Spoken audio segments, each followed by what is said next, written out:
So ngayon guys, ang gagawin natin, i-meter testing natin kung meron bang sabit yung wire natin o wala ba. Kasi nga, i-trace natin yung nagtitrip.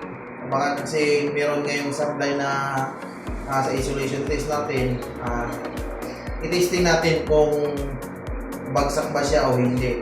So kanina, nagtitest tayo kanina ng amperes, goods naman siya. So ngayon, ang i-test naman natin yung wire naman niya. Tignan natin kung pasado ba yung wire niya guys. Tignan natin guys. Ayun ang nakasit tayo ng 500 volts kasi po yung wire natin is 60 mm. Ngayon, medyo malayo yung natin, yung wire natin. So, iano natin ng 500 volts ng meter. So, ito yung meter natin guys. Pag ginanito mo, safe siya kahit ilagay mo siya sa voltahe. Ngayon, dahil magmimigir ka, siyempre dapat yung minimigir mo, walang supply yun. Tapos, kasi itong meter na to, may kuryente ito. Ngayon, i-replace natin siya. So, ibig sabihin nun, pwede na tayo mag-insulation test sa wire. So, tingnan natin. Ito na yun. Line 1, line 2. So, goods tayo yun, no? Line 1, line 3. Okay tayo. So, line 2, line 3. Goods tayo. So, subukan naman natin yung yung neutral at saka light.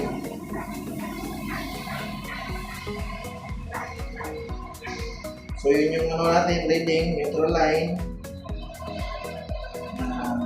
Line 2, pasado naman siya, 100 plus naman. So, line 3, goods naman yung wire natin. Tapos, so guys, tapos na tayo sa line 1, line neutral. Ang susunod naman natin yung ground at saka line naman. Yung ground natin. Ground 1. Mataas yung reading niya. Ground 2. Mataas yung reading niya. Ground 3. Mataas naman yung reading niya. So, yun nga guys, no?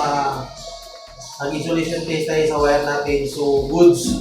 Kasi umabot siya ng 100 plus. Malayo to siya. So, mula dito hanggang 53 floors. So, maganda yung pagka-wiring natin. So, yun lang guys. Okay naman yung pag-wiring natin. So, wala tayong problema doon. So, ang breaker na lang yung kailangan natin tingnan kung doon ba talaga siya may problema kasi natitake na siya. So, yun lang guys. Maraming salamat sa inyong panonood, suporta. Thank you sa mga nag-follow. God bless. Ingat kayo lahat.